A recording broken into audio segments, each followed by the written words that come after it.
Good morning, everyone. My name's Sam Metcalf. I'm the editor of thebusinessdesk.com in the Midlands, and welcome to our latest webinar, which is called Preparing for the Office of the Future.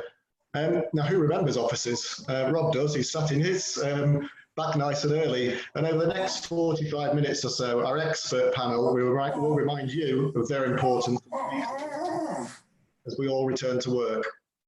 We'll talk about risk management, HR, well-being, office design, and social distancing layouts, so that when you do finally venture out again, you can be ready for everything the new normal throws at you.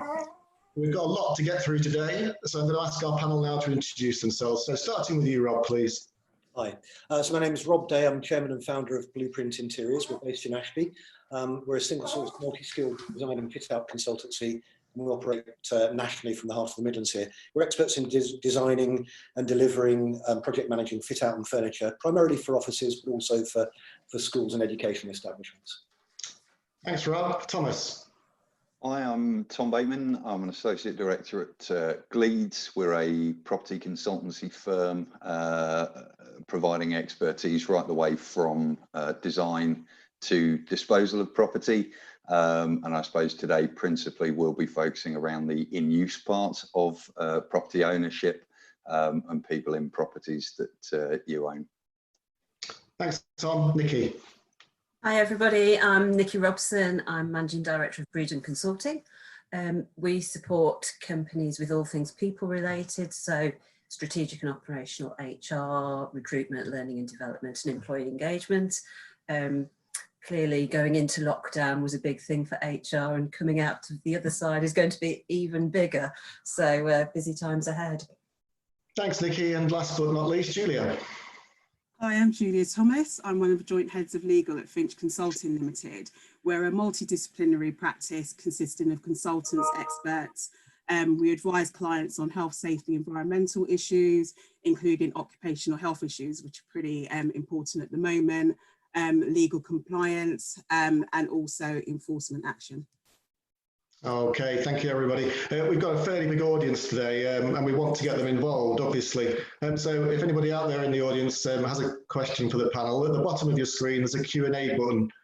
You can submit questions for the panel using that, and I'll come to them as and when I can and do the best to get them answered for you. Okay.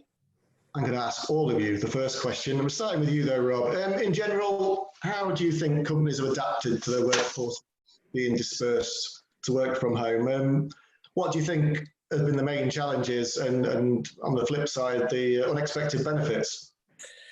That's a good question. It's interesting. I think there are two parts to that. One is how have companies adapted, but perhaps more importantly, how have the individuals themselves adapted? Companies that have already enabled their staff to work, for example, with laptops rather than fixed desk computers, have given them the software to access their information wherever they are, server and so on. They've been able to work. They've struggled to work effectively.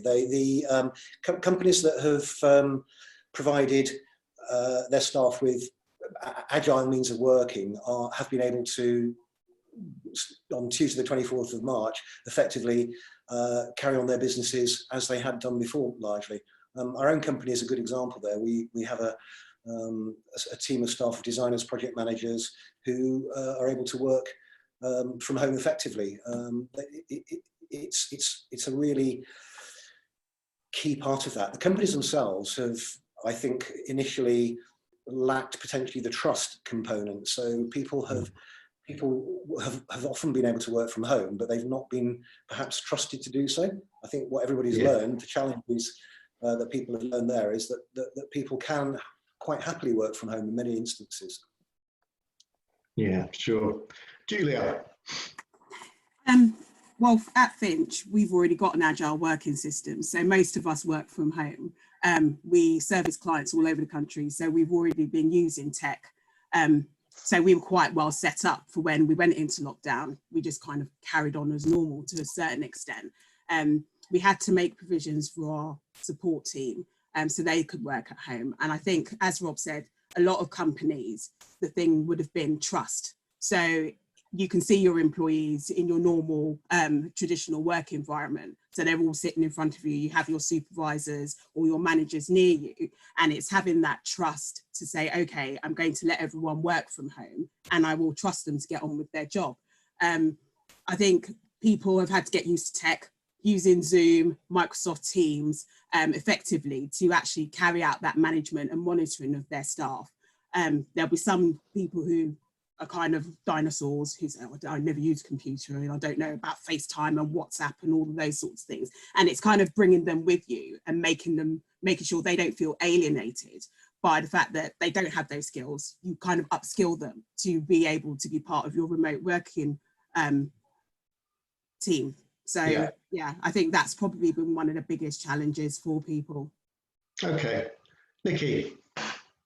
Yes, I mean, I would say the trust piece as well. And, you know, historically, people making flexible working requests, a lot of them have been turned down because the trust hasn't been there that people can work from home. And this has almost been sort of the world's biggest working from home test, if you like.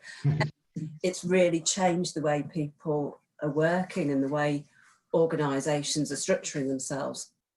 And you know, where people have been in the office beforehand and they've been able to see it and keep control of it and so on, they've been forced, really, leaders to just delegate authority and trust people to get on with it. And I think as a result of that, we've seen sort of a recognition that it's not about hierarchy, it's about who can do what and how well they can do it, and giving the most talented people the more important jobs to do. And there's been so much more focus on what the goals are and sort of clear and rapid decision making, because it's just been forced on people by action. So there's been some really, really good outcomes from that. It's that it was a bit strange going into it. Absolutely. Thomas, Tom, sorry, how's this changing the property sector? Yeah, so I'll go slightly downstream of the kind of moving people into working from homes piece. I think we saw a mix, you know, and it pulls on everything that the guys have spoken about, you know, the business readiness for that, albeit not able to be anticipated, but all that stuff, you know, plays a part. The property side of things kind of came after. So suddenly we had to make decisions about whether buildings were fully closed, partially closed, staying open. You know, we have some clients operating in necessary sectors, so UK infrastructure, you know, what happens with that property and how do we manage effectively right now? You know, on-site services are a necessity of part of an in-use building. So, you know, the challenges become pretty obvious. How do we deal with access? And how do we put appropriate sort of preventative and protective measures in place for third-party access? Then it was kind of into the piece around, right, what is the expectation right now for a building that is fully closed? Need I test my fire alarm? You know, what are the expectations here? And that, I think, you know, unfortunately, from a regulatory perspective, there wasn't a lot of clarity given for the obvious reason. Nobody really knows. So I think it's, you know, in terms of who's done well and who's been most challenged, that kind of has dictated benefit out of it, because those who were challenged were those who were operating in a very rules-based environment when it came to FM and managing their property. And those who are running more principles-based, risk-assessed, common sense, you know, regular check programs, obviously have had that opportunity really to say, right, what do we need to do? Let's move on a risk-based approach and potentially actually forestall a lot of work and give themselves clarity of how to re-emerge, you know, and that's the critical piece. Sure. A couple of you mentioned trust in your answers there, and has, you know, initially there's some skepticism clearly from working from home. Has that changed in such a short space of time, do you think? And is there now flexibility for more people to work from home? Rob, you own the company as well as you know, design offices for other people. What do you think? Do you think that's changed really rapidly? I think it has. I think most people have been surprised at just how effective they can be remotely, assuming they have the technology and the rest of the equipment I mentioned earlier. So it's about a willingness, isn't it? As Tom says, companies that base their activities on principles are far more likely to be agile and successful, and have included their people in the decision-making process already.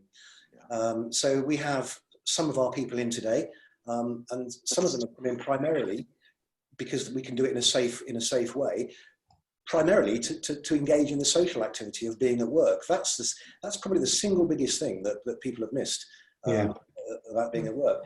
The practical aspects of completing tasks and so on are, most people have been given the permission and the resources to do that, whether they were sat in the office or not. The idea of the office being a container for the company badge and the employees has for some time, in our view, been quite outmoded, and the opportunity now is to demonstrate that it's actually a space for people, for free-range people rather than employees. So that's been our view for some time, and those clients we work with enjoy the same benefits. Julie, are you finding that there's more trust now, and how does that affect legal issues? I think it depends on the company. So companies who have always allowed their employees to work from home, and all the firms that I've worked for in the past, we've been allowed to work from home at stages. It's a case of, if you've got the right people in place to do the job, then they can do the job from home once they've got the tools to do it. With legal, we can do it online. So, it's only if you have to do a site visit or, have a face-to-face meeting like you're doing training in particular areas, you might have to do that face-to-face and go and see a client. But actually, like how we're all on Zoom here, I could have a conference with one of my clients and give advice over Zoom. If I need to share documents, Microsoft Teams is a really good way. You can put the document up, clients can see it, you can share your screen, etc. There will be people that miss that face-to-face kind of contact with people, and you have to make allowances for that. I think going forward, once we've all kind of done our risk assessments and found ways of working and being in contact with others, which allow us to do it in a safe manner, that's fine. But for now, I think people have realised and come to terms with the fact that they have to adapt and find this new normal, as we're all calling it, with regards to working practices that existed before the lockdown, just to keep businesses going. And I think people are alive to that now, so are more accepting of that. Okay. Thanks, Julia. Nicki, we've got a question from Sue Grogan, who joined Up Working. Sue asks, what support will businesses be looking for in an environment where more staff are working from home to reduce their sense of isolation from their colleagues, ensure they're engaged and maintain their individual well-being? Yeah, I mean, it's been very good actually, in that companies generally have recognised the need to do that, and have been engaging much more in sort of wellbeing initiatives that can be run over Zoom. So whether that's specific wellbeing activities to address certain areas, or just general ones to bring teams together and promote that sense of general well-being. But there is a very, very much a recognition that you cannot send people to the four corners of the county, not do something like that, and expect them to be okay with it. Yeah, sure. Another question from Andy Skinner. Andy asks quite a long question, but I think he sort of gets to the point in the first sentence. Are we moving to a more outcome-based working system? For example, he says, if a PR company or a financial services company, you have several articles to write or a pension funds to report, surely it is obvious whether your staff are working or not. Rob? Yeah, I mean, that really is precisely it. There are still some roles where staff are literally part of a production line, and they do a piece of work and it then gets dealt with by somebody else. More and more, as technology and education has improved in our societies, people are being entrusted with more outcomes-based, more of the tasks to solve, to strategize. My view of business is, you hire good people, you empower and entrust them to get on with the job. If you have to micromanage folks, then that's not good business anyway. The idea of creating such an institutional environment is anathema to us. We spend our working lives showing people how to create spaces for people and how to help them become happy, healthy, and productive at work. For example, give you an example. One of my favourite phrases to hate is work-life balance, because it implies that work's bad, life's good. We should do less of one and more of the other. The truth is, work's an essential part of being a human being. If we didn't have it, we'd have to invent it. And I'll give you an example. So most of us have got a hobby. We spend an inordinate amount of our personal time and money, our personal wealth, doing a hobby, doing an activity which may not have any wealth-creating outcome. We do it because we love it and we need to do something that feels of value. That's what we want to be able to recreate for people at work, so that work isn't a chore, it becomes a natural part of their life. For us, this has accelerated the mission that we're on, to help companies really empower their people. Okay, let's move on then to the next sort of phase of offices and office design, how this whole episode is going to change office design. Tom, how will office design adapt to accommodate what's coming next, do you think?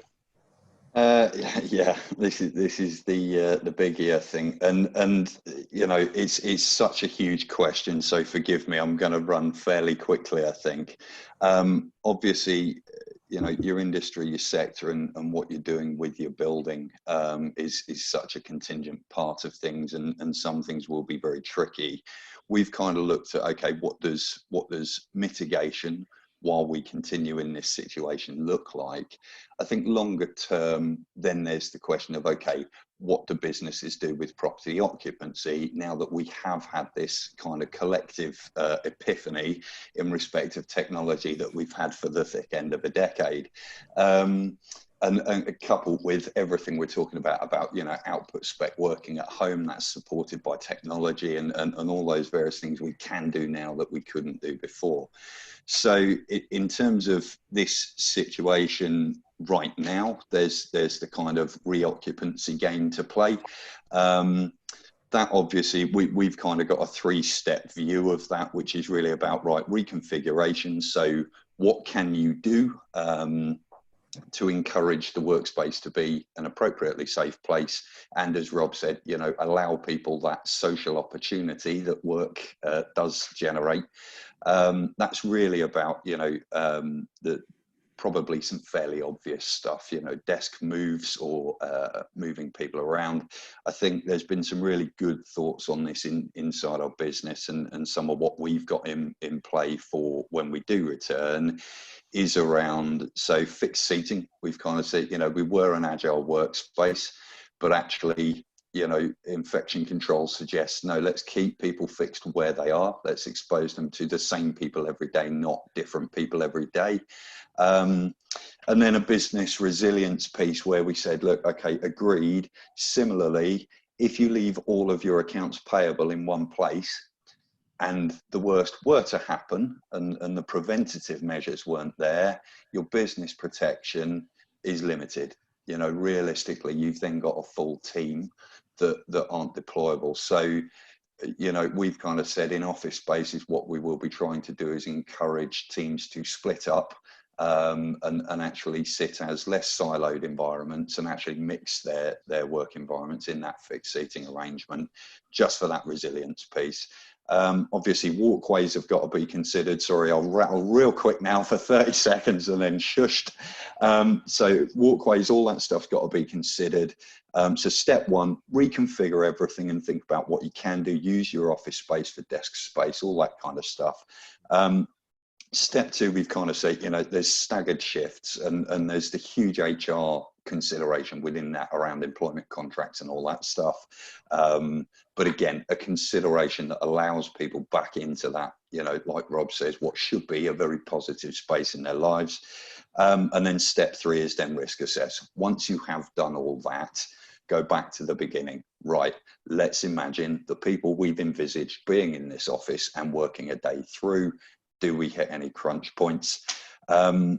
Finally, mitigation on the services side. So that's about people deployment, office space and all that kind of stuff. There's then the building services side, which is obviously about your cleaning service providers, if you have them. If not, do you need them? regular cleaning environments, you know, supermarkets, what a wonderful thing to look to right now, because they've operated with many people in them. So all of those protocols are freebies, because we haven't seen an explosive spread through Sainsbury's. So, you know, there's a really, really good evidential point to pull on there in terms of how to manage your space. Cleaning regular stuff, you know, they're all cleaning the handles of the shopping trolleys. How many times do you push the button on a lift? And then final point, third-party access got to be considered. You know, in-use buildings still require maintaining, all that stuff. So yes, you've got to consider your people, and absolutely you got to consider them first. But we've also got to think our buildings are used by more than just us. How are we going to ensure that safe is extended to everybody? Sure. Thanks, Tom. Rob, there's a question from, you can expand on that if you'd like to, but there's a question from David Bailey. He says, which of the changes that Tom's just pointed out there will we hold on to when hopefully all this is gone? And will they be positive changes, do you think? And then Julia, if I can come to you after that, what will happen if the changes that, you know, Tom points out aren't adhered to? Will we see a kind of PPI rush against companies, do you think? Rob, first. Yeah. Okay. God, that went ballistic all of a sudden, didn't it? Tom's right. I think we've essentially analysed this in 3 stages. The first thing we can do, whilst the science, the one thing we know at the moment is nobody knows what the science is still. It's still really unclear. There are as many opinions as there are scientific advisors, it feels like sometimes. So Tom's mentioned the idea of mitigation. Our first step and the first advice for clients is to try and adapt first of all. Okay, before you implement change without understanding truly the timescales, which is the principal thing we're facing here. We know the disease transmits quickly. We know a variety of things, but we don't know how long this whole thing's going to last. The fundamental assumption is at some point the world will return to something we all recognise as normal. You know, the physical, social, you know, intimacy and space standards that we have culturally as a civilization will at some point return. Adapting is the sensible thing to do, and as we've already described in terms of outcome based working, it lends itself to that sort of the whole idea of individuals being adaptable as well as having the guidance and frameworks for teams. The second stage, moving on, is then to change things. I'll give you some examples. So adapting, the first thing that will not happen is that all your workers won't come back at the same time. And the reason for that is that the schools will not all restart at the same time, and not everybody has children of school age. So almost certainly you'll be confronted with your offices will not be up to full density, full occupancy straight away, and they will be staged, whether you choose to stage it as the business or whether your staff tell you they can't come back because they haven't got anybody to look after their children. So you're not going to be swamped with this idea of, you know, 200 people on an office floor plate. That will not happen. So the first thing you can do is reduce density, reduce occupancy, maybe as low as 25% in certain circumstances, depending on how institutional and rigid your original office layout was. The more flexible it was, the more latitude you will have to adapt. Those people who haven't done what I've just described will have to make changes moving forward, because the one great outcome is that we've all moved on from the idea that the only place you can work is your office. I genuinely believe that will form a long-term part of new working patterns.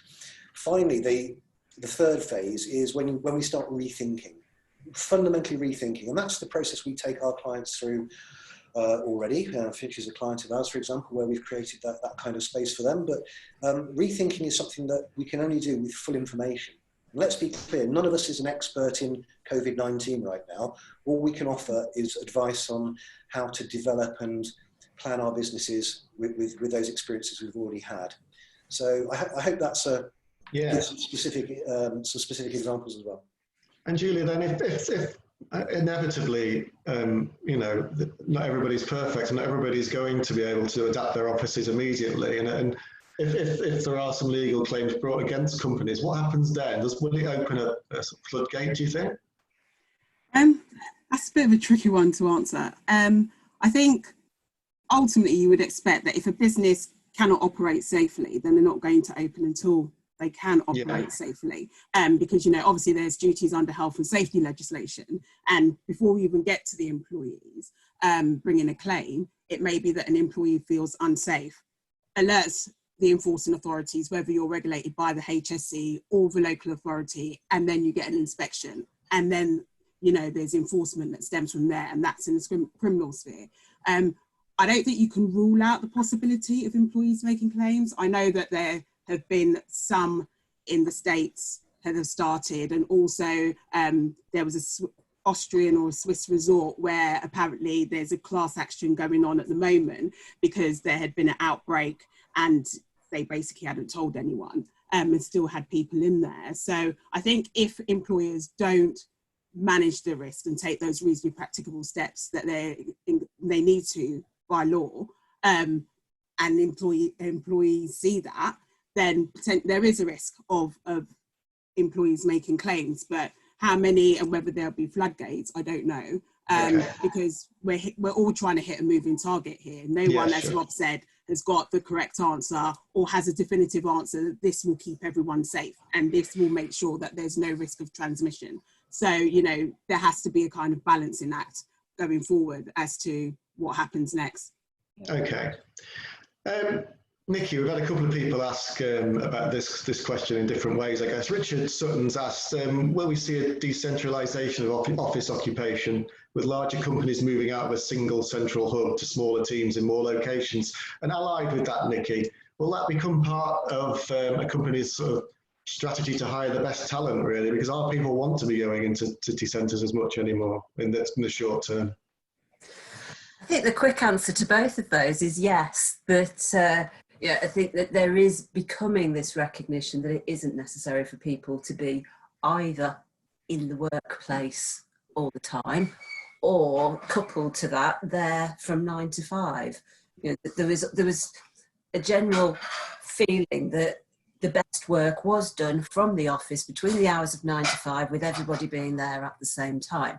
And I think what this whole situation has shown us is that neither of those things are true, that people can function very, very well from home.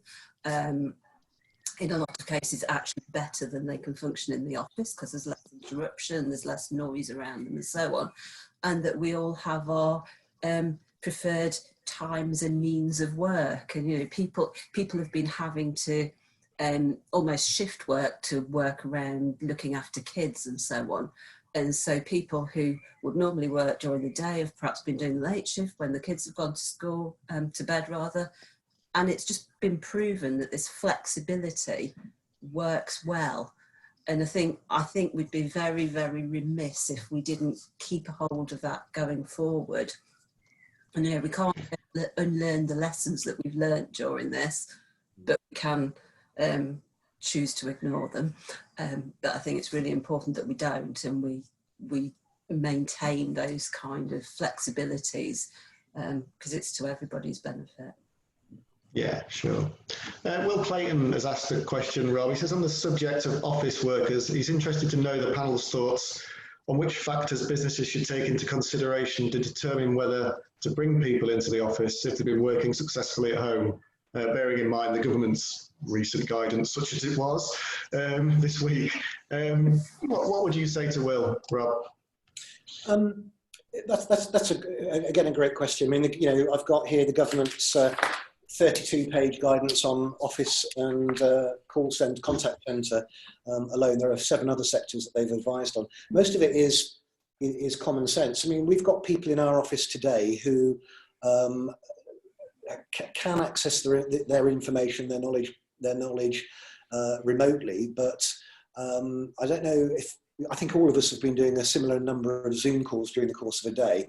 It's absolutely exhausting, actually, isn't it? I don't know who's got Zoom fatigue already, but it's much harder than just having a normal face-to-face meeting. The spontaneity isn't there either as well. I mean, this is a managed webinar, and but it's much harder to have that spontaneous connection and communication. I think we are going to find it much easier to bring people back into the office when they feel it's appropriate. The idea is to devolve that decision making as far as you can down the line. It's good business practice, full stop. It's not about as I say, it's kind of, we rail against the institutionalization of the workplace.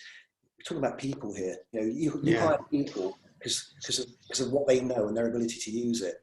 Let them do it. So would you, in your case, for example, would you ask them weekly, regularly, or would you let them come to you first?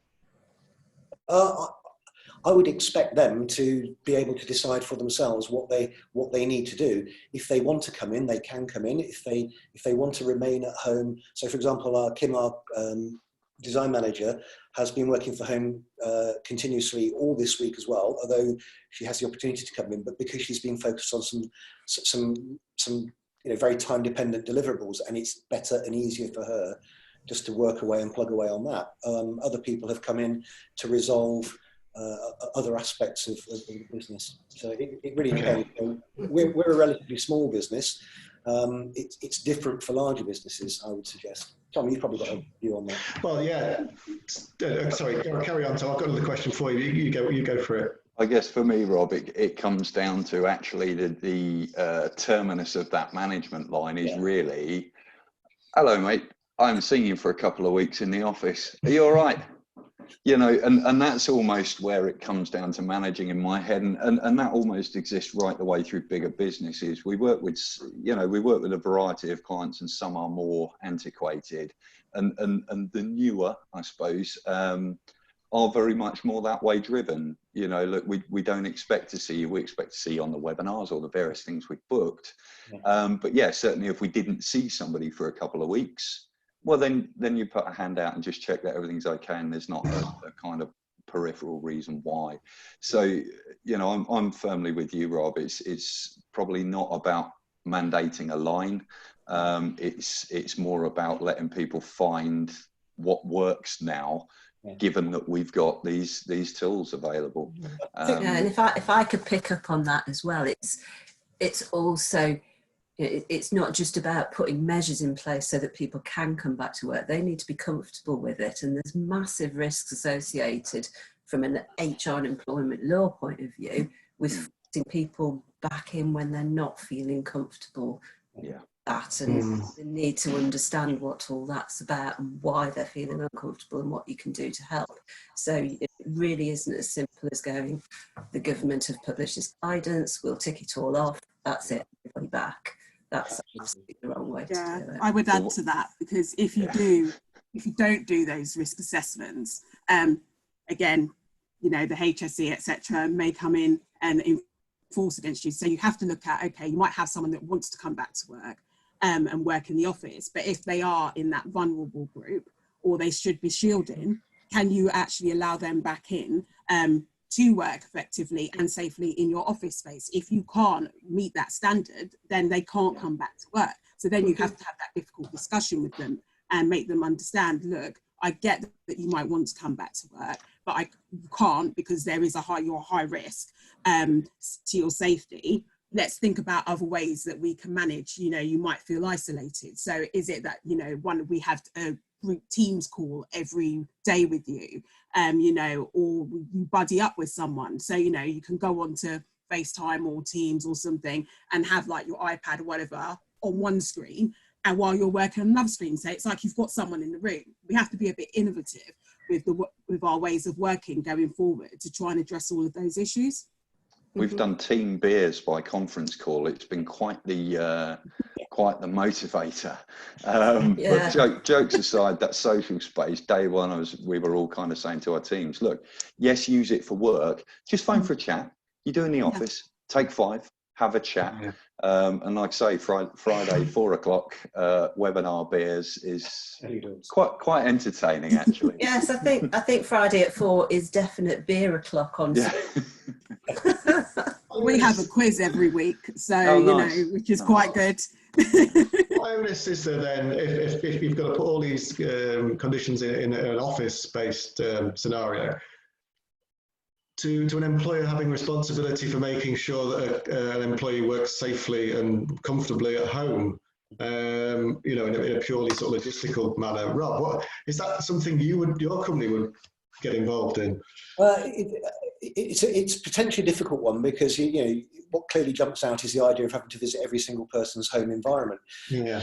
The whole principle, I'm sure Julia will back me up on this, is you know, we're well used, you know, to health and safety in terms of our site activities, where, you know, on the construction-related aspect of our business. But the health and safety methodology is really well understood, and the simple principles are that the employer has a responsibility, but so does the employee. And it's all about educating and resourcing and supporting employees so that they can make those decisions, informed decisions themselves, together with guidance. So if you employ 3,000 people, you simply aren't going to be able to get around 3,000 people's homes. That's patently obvious. But you should be able to provide guidance and support that allows people to make those decisions jointly. I don't know whether you agree with that, Julia? I would agree with that. You know, and again, it goes back to my point of being a bit more innovative about the way that you manage your business. So if someone's working from home, it's not the office that's their place of work, it's now their home. So you'd have to do like usual DSC assessments that you do in the office. If they're going to be working from home permanently, you'd have to do that. You know, if they're working from home temporarily, you still need to look at their office space and how they're set up. So it might be that you do a video call with them or ask them to send in some photos, and whoever would carry out those assessments for you, usually they can then like have a video call with them, look at the photos, liaise with them, you know, and then you can make an assessment as to what equipment they do have, what further equipment they do need, and what assistance they need to make their workspaces safe. Okay, cool. Tom, I want to come to you on a more macro level, really.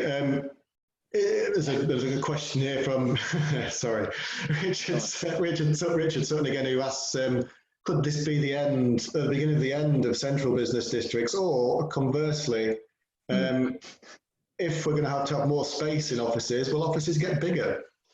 Yeah, and I think, yeah, there's all the big questions. We've heard one about, do we divest from large central and move to more regional? There's so many kind of concepts floating.